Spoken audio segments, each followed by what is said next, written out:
Hello and welcome. The goal of this podcast is to get listeners connected with others in the sports industry because they say it's all about who you know, and now you know us. All right, hello and welcome, Constant Sports Podcast listeners. Today we are joined by Dr. Adrien Bouchet. How's it going? Going well. Thanks for having me. Perfect. And then we're also joined by our co-host, Callum Coleman today. How's it going, Callum? Glad to be here. Great. So I'm going to give a little background to the viewers and listeners. So Dr. Bouchet is currently the director of the DeVos Sports Business Management program at the University of Central Florida. He also spent time at the University of Tulsa, 12 years to be exact, at the Warren Clinic as an Endowed Professor of Sports Business. He's a Fulbright Fellow in Portugal and a Research Fellow of the North American Society for Sports Management. He also in 2017 served as a visiting associate professor at the WP Carey School of Business at Arizona State. Forks up. He's also published a bunch of articles in the Omega Journal of Management Science, the Journal of Sport Management, Sports Management Review, among several others. As well as prior to his time in academia, he served in positions with the Miami Dolphins, with the Miami Marlins, Learfield, also as senior director for Team League and Venue Services for SFX, Clear Channel Entertainment, which is now Live Nation for all those listeners. So thanks again, Doctor, for joining us. And is there anything you want to add or touch base on? No, I think you hit the highlights of my career. Perfect. Yeah. So very, very esteemed career. So we're excited for you to, share your thoughts, insights with the listeners in the sports industry. So we'll just go ahead and dive in here and, kind of get it rolling. Sounds good. So kind of starting from the beginning, why did you choose a career in sports, the sports industry?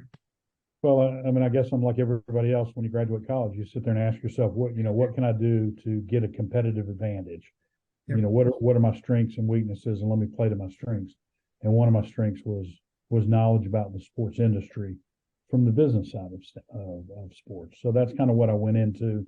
This was really before there were many sport management programs out there like they are now. So I didn't necessarily have any background or any training in it, but I thought this field would give me a competitive advantage. Wonderful. And what was the competitive advantage? Like when you first started out, was it just, you figured you had certain skills that you already had from, I know you played in sports and stuff.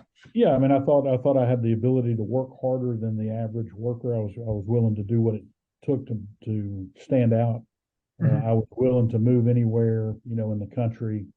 You have to be mobile if you want a career in the sports business, right? If you sit there and say, I want a career and I'm only going to live in Phoenix, Arizona, well, at least you're lucky in the fact that Phoenix has all the professional sports. But if you want to be promoted and move up and all that, chances are you have to move, at least for most people. And I was willing to do that. Right. And did your time as a football player and whatnot play a role in, you feeling like you had the work ethic and things like that, or is that come from something else? Obviously from a time management standpoint, right? Mm-hmm. I had good time management. I had a strong work ethic. I also had no plan B. There was no fallback if this thing didn't work. So it really kind of had to stand out because I wasn't going to move back home with mom and dad. So yeah. So I had some incentive. Got it. And then as you kind of made your way over to Miami and, with the Marlins and Dolphins, what was your first job? How'd you get your foot in the door to get those positions? Well, I didn't start out in professional sports. I started out in the Canadian Football League. And mm-hmm. like when I said I was willing to move, that's what I mean. I started out in the Canadian Football League, worked a couple of years that. Then I went to the American Hockey League, which is kind of the AAA of hockey. And I worked for a franchise in Baltimore. And one of the guys that was a consultant for both the Canadian Football League and for the Baltimore franchise told me, he's the one that gave me the heads up about the opening with the Marlins, which back in those days were a new Major League Baseball team. Right. I was dating a girl that lived in South Florida, so he thought I might be interested. So I interviewed for the job, and I was lucky enough to get the job. But I got the job based on my minor league experience. Right. So, it's not, you're not just going to start out in the major leagues always. I had to put in 3 years of work before I got that opportunity. So that was kind of the start of it. And it sounds like it was based off your networking, kind of who you knew, but then also as you like you alluded to, you were willing to travel and you went to the Canadian League and then minor league hockey. So that's kind of how you can build up. Yeah, no question that networking is what got me the job, and I can almost say that the networking got me every job after that as well. But that was networking. You know, you're only going to be a good networker if people have confidence that you're going to work hard. I mean, Right. I know a lot of people that know a lot of people, but that doesn't mean they're going to get hired. So it's got to be, yes, networking is critical, but there's also got to be the abilities and the work ethic behind it as well. And people have to know that about you. Right. So kind of, going off that, people got to know about you. They have to know you're a hard worker. What are some skills or traits that you've seen successful people within the sports industry have? The ability to get on the phone and sell yourself. And maybe I'm kind of dating that using the phone analogy. Maybe I should say the ability to get on Zoom and sell yourself. But the ability to communicate to another human being that you are going to be an asset to the organization and you're going to help one of their headaches go away, right? All good bosses, no matter what the field is, all good bosses want to hire good employees so they don't constantly have to put up with headaches. And if you can show a boss that you can take away a headache and you can be an asset to an organization, but you have to convey that. Back in my day, it was on the telephone. Maybe now it's on the internet, on Zoom, whatever medium you want to use. But either way, you have to convey that to someone. Right. And that goes all into your interpersonal skills and the soft skills and hard skills. And so what are there different like marketing associations, sports industry related associations that you are a part of? So what are some of the sport associations I'm a member of? Right. Okay. Well, I mean, I'm a member of a lot of organizations. A lot of them are academic now that I'm on the academic side of the house. Yeah. Okay. When I was working in the business, you went to the typical conferences that, the NBA puts on, Major League Baseball. A lot of times they're around the All-Star game. When I got on the academic side of the house, the conferences I started going were more of the academic conferences because I was a tenured track faculty member and I had to do what it took to get tenure, to get full professor, to get the academic accolades. And most of those were, the North American Society for Sport Management was a good one. They call it NASP. That conference is every year. That's a great conference to go to. Sport Marketing Association is another really good conference. It's an academic conference, but it also has strong ties to the sport marketing industry as well. So those are just a couple that I would name. Okay, perfect. Yeah, we'll have those for the listeners. We'll send out the links and share more information about those. Sounds like really good places to meet and network. So you mentioned as you kind of were in the business side of the sports industry, then you switched to the academic side. What's kind of been the biggest difference you've seen, besides like the research side of the industry that you've seen? Well, I mean, they're two totally different career paths, right? One of them is much more, the academic side of the house would say they're kind of a life of the mind is what most professors like, right? It's a little bit more of a laid back lifestyle, but it's also stressful in the fact that, if you're going to work at one of the top 100, 150 research universities, you have to do research, you have to teach your class at a very high level if you want to get promoted, if you want to get tenure, if you want to get promoted to full professor. I mean, it's like a lot of other fields, you can kind of hide, but if you want a leadership position, you got to stand out. And, I was successful because I took the experience I had in the sports industry and I brought that into the classroom. So students, I have a nice resume. If you're a student looking to break into the business, why not take a class under someone that worked for 15 years in the NFL, Major League Baseball, for one of the hottest sport marketing companies around before I went back and got my PhD. But I also brought a work ethic into academia, right? When you work for Major League Baseball and you're working 81 baseball games a year where it's 9:00 on a Monday night and you're at the ballpark, it's easy to bring that work ethic into academia and kind of outwork people. And I would say that really helped my career in academia as well. Perfect. So yeah, just to work hard and make sure you're willing to put in those hours. I think a lot of people that want to work in sports kind of forget about, I don't know if it's the dark side of sports or just the real side, that you're working all the home games. It's not like you're watching the game, you're working the game. So you have no clue like what the score is or what's going on, You're working during other people's leisure time. Yeah. Right? So on a Sunday in the NFL, they're coming out to the stadium to drink a beer, to watch the Miami Dolphins, but you're at work, right? You're getting there 3 or 4 hours before the game and you're working all the way through the game and past the game when everybody else is having a good time. that was okay with me. It didn't bother me, but it's a grind. Yep, definitely. And that's some of the things that we've, as we've been networking and talking to others in the industry, is that the sports industry itself is, unlike other industries, it's a lot of a grind. It's a lot, the dark days, long hours, that type of stuff, where it's not so glamorous as people think. Obviously it's enjoyable, of course, because, sports, but it's just something to think about. And then I had very few other skills, right? I wasn't going to leave the sports industry and go to med school, right? Yeah, so it kind of had to work out for me. Yeah, I can't save any lives or anything, but I can market and do that type of stuff, Right. And then you've spent some time doing some consulting work and different research projects, but specifically on the consulting side, or maybe even the marketing when you were a manager. What were some of your favorite projects or events that you were able to work with? So one of the fascinating things I think about my career is, not many people do what I did. Not many people work for 15 years, right, with professional sports franchises and then jump over and go back and get their PhD. But one of the things I thought was really useful when I got my PhD, which is basically when you learn to do academic research. And if you look at, I'm in a business school, as is the Arizona State program in the business/law school. You're around a lot of other business professors, and you see how they conduct research, and you see how they reach out to industry.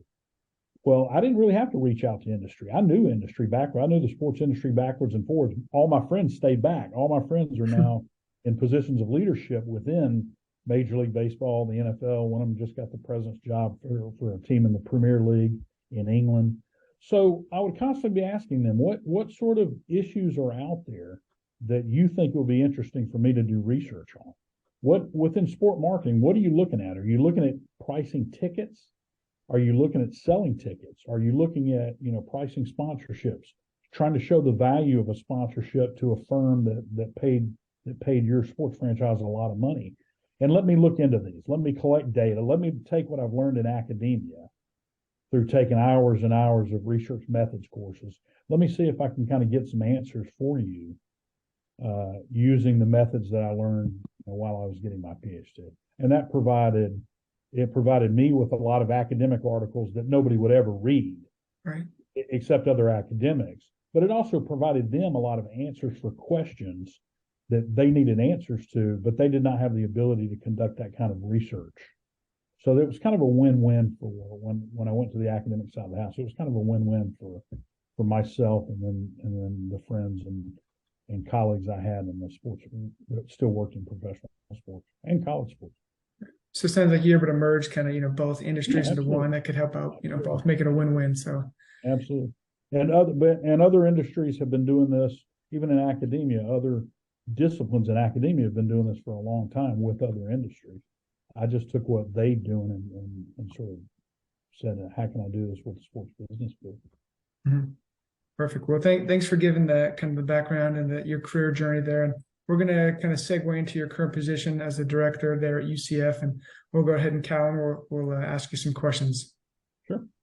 Yeah, definitely appreciate it, Connor. So you talked about sort of the sports business program at UCF being more of a part of the business school. So I was hoping you could give the listeners a little bit of a background on maybe the history of the program, as well as kind of what you've seen from it since you've been there, and just so people who aren't familiar with it can get a better sense of what it's all about. Okay. Well, so I'm the director and professor of what we call the DeVos program. And the DeVos program is named after the DeVos family, which is the same family that owns the Orlando Magic basketball team. The DeVos family donated money to the University of Central Florida's College of Business about 22 years ago to start a master's degree in sport business management. Okay. Associated with business schools, which back in those days was kind of a non-existent relationship. Right. I don't know if they were the first, but I can say they were one of the first. So the DeVos family donated a significant amount of money to start this program. So it was created and is still structured this way, where the students get 2 master's degrees. They get an MBA, Master's in Business Administration, and then they get a master's degree in Sport Business Management. So the way the program is structured now is the first year they take pretty much their MBA courses. And then the second year they take courses that are more sports specific. And then at the end of 22 months, they get 2 master's degrees. So that's the way the course was set up. Obviously, again, the family that donated the money that endowed the program is the same family that owns the Orlando Magic NBA basketball team. So it provided students with a wealth of experience to work in the sports industry. I mean, when you have an endowed program that's endowed by the same family that owns the basketball team in your town, I mean, that's a really good head start. Right. We're located in Central Florida, which is one of the epicenters of sports in this country, right? When I interviewed for this job, I said, look, there's only 3 or 4 cities that really can make this work. One of them was Orlando in Central Florida. Another was Tampa.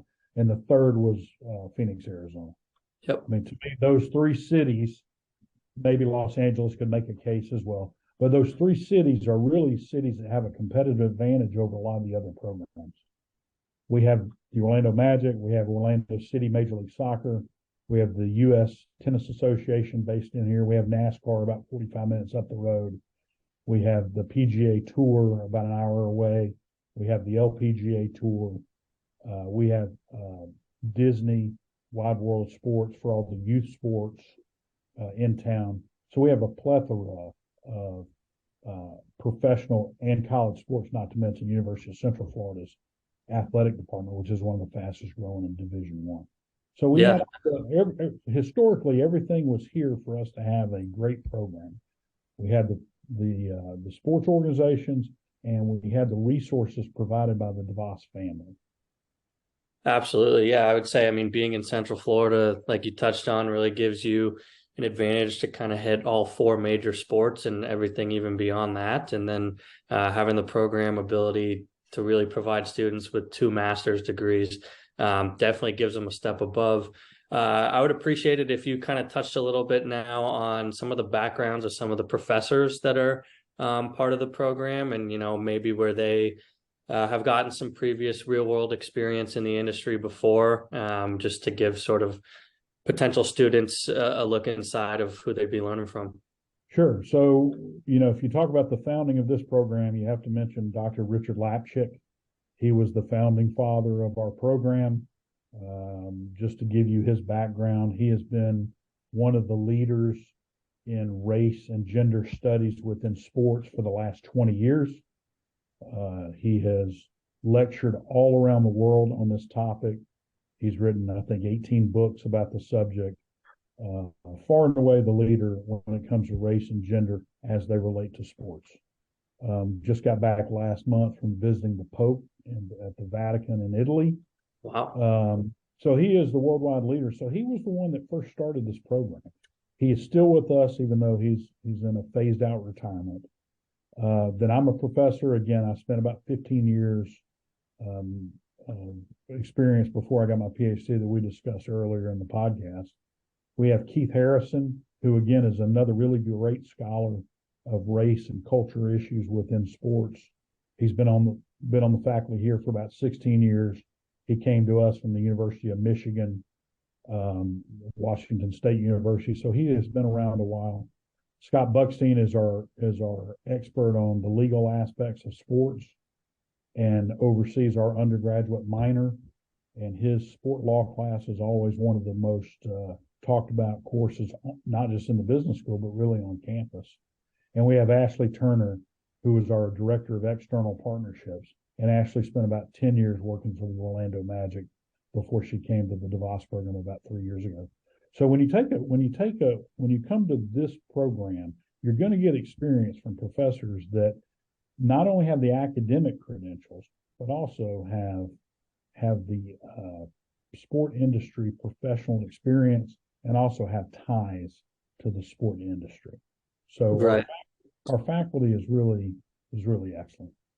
Yeah, it sounds like a lot of the people you mentioned have impressive backgrounds, both real world and educational wise, like you mentioned. And then you talked a little bit about the sports law class. Would you say that's sort of, if you kind of talk to all the students, would you say that's really the crowd favorite, or are there a couple other classes that you think students in the past have really enjoyed?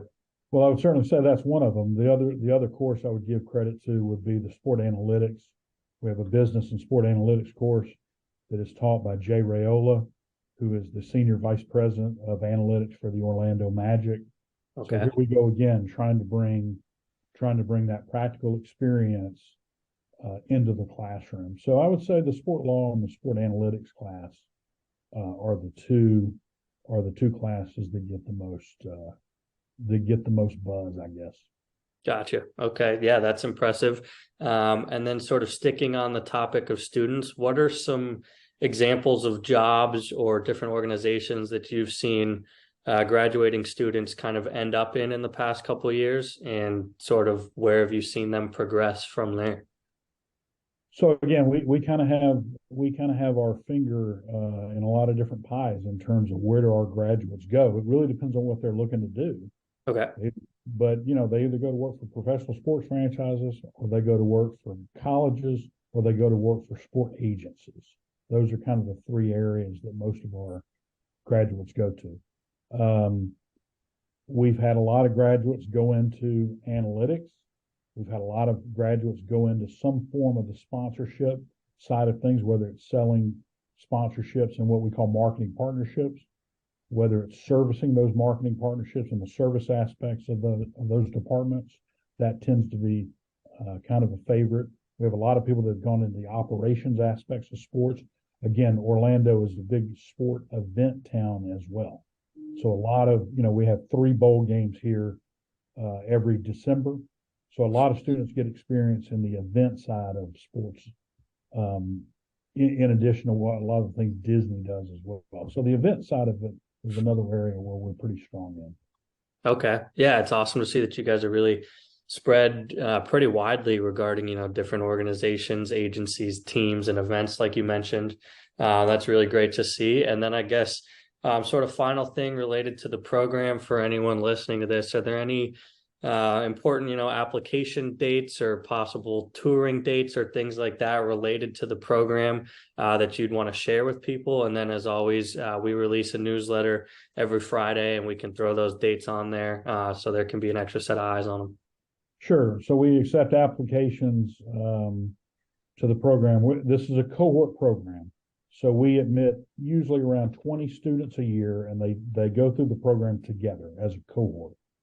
And we tell our students that, your best chance of getting hired are sitting right next to you in class, because it's going to be your classmates that are your first step in your network. Getting back to your question, we are in the reviewing process now for the next 3 weeks in terms of admitting students into the program. We ask them to have their applications in. I think if you're an international student, February 1st is the date. If you're a domestic student, March 1st is the date. So we'll start reviewing applications in the next 2 or 3 weeks and start admitting students. But if they're interested in starting in August, March 1st tends to be the stop date for it. So we'll be doing that next month and a half or so. Okay, gotcha. Yeah, we'll definitely throw those dates up on our socials, as well as the newsletter that we release. So anyone interested in applying can kind of see exactly when the deadline is. And then obviously that information is on your website.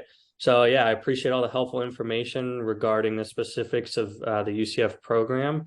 And Connor's going to wrap us up with some rapid fire questions for you. Perfect. Thanks, Cal. And so kind of finish off here. I'm going to give you some questions, kind of the first thought or answer you have that comes to mind type of questions. So starting off here, what is your favorite course to teach, if you could pick one? I teach a political economy of sport class, where we talk about the role that sports has in the economy in terms of the political, the philosophical reasons why we play sports. And we look at sort of turning points in the last 75 years in sports. For instance, in 1983, when the Supreme Court struck down the NCAA's ownership model of college athletics, that really changed sports at the college level. We talk about the labor movement in Major League Baseball in the 1960s and how that really changed the salary structure of professional sports. So probably the political economy sport class is my favorite. Perfect. Yeah, sounds very intriguing, and a lot of history and stuff that goes into it, not just of sports, but on the outside and kind of the real world and whatnot. And then, what is your favorite quote or motto? I was thinking about the favorite quote the other day. I'm not sure I have one, right? Right. Margaret Mead, a famous anthropologist, said, it only takes one person to change the world. So that's been one that stuck by me for my career. Somebody asked Golda Meir one time, who was the first female prime minister of Israel, can you do as good a job as a man can? And she said, I don't know if I can do as good a job, but I can certainly do every bit as bad a job. So that's another quote. That stuck with me, but I've probably got a lot of quotes, but those are two that kind of stand out. Perfect. Thank you. And then, what is your favorite book? Well, I read constantly, so I don't necessarily have a favorite book, but I'm always looking at how other industries have grown and then trying to relate that back to sport, to the sport business industry, right? It seems like we're 20 or 30 years behind other industries in terms of adopting technology and almost everything we do. So I'm always reading books about other industries and seeing how they've grown and then trying to apply that to my field, which is the sports industry. Great. And then, kind of piggybacking off that question, how do you stay up to date in the sports industry and certain mediums or articles and things that you read? So, I guess I'll start off every morning by looking at D1 Ticker. I don't know if you're familiar with that. Yep. If you want to stay abreast of the college sports news, that's probably what you need to subscribe to. And they've even kind of broadened it to where they're into a little bit of the professional sports as well. So D1 Ticker is probably how I start off the day. I would also subscribe to Sports Business Journal, which is kind of a must read. It's put out every week or every 2 weeks that really keeps you updated on the sports world. Perfect. Yeah, I agree with those. And we had Abe Madcore come last year, and he spoke to the class, and it's really cool to kind of see how it all works and all the articles and how much stuff that they're in. So it's quite the business they got over there. Yeah. It's good. He does a good job. He does. We agree. And then kind of just finishing off, the floor is yours if you want to, if you have any websites or any program dates or, where people can follow you, things like that. The floor is just kind of yours to wrap it up. Yeah, well, Adrien Bouchet is my name. You can certainly go to my LinkedIn site and follow me. If you want more information about the DeVos program, you can go to the University of Central Florida College of Business. DeVos program is the name of it. You can always just Google me and get there as well. If you have any questions, if you would like to take some sort of tour of our facilities, we usually do that in November, October, November. We usually have students in that are prospective students for the following year. We usually build it around a football game, maybe a basketball game, something like that, where we invite students to take tours of the program and of the campus, and most of all to meet with our former students or our current students, and they can kind of tell the story better than I can of the program. Perfect. Well, thanks again for taking the time and talking with Cal and I today. And I know our viewers are going to get a lot of advice and industry experience from just listening to this podcast. So we'll make sure to send all the links and all the info regarding the program and things like that, as also as your link as well. And we appreciate you stopping by and sharing your experiences with us today. Okay. Thanks so much, guys. Yep. Thanks for joining us. Hey, you know what they say. It's all about who you know. And now, you know Adrien Bouchet.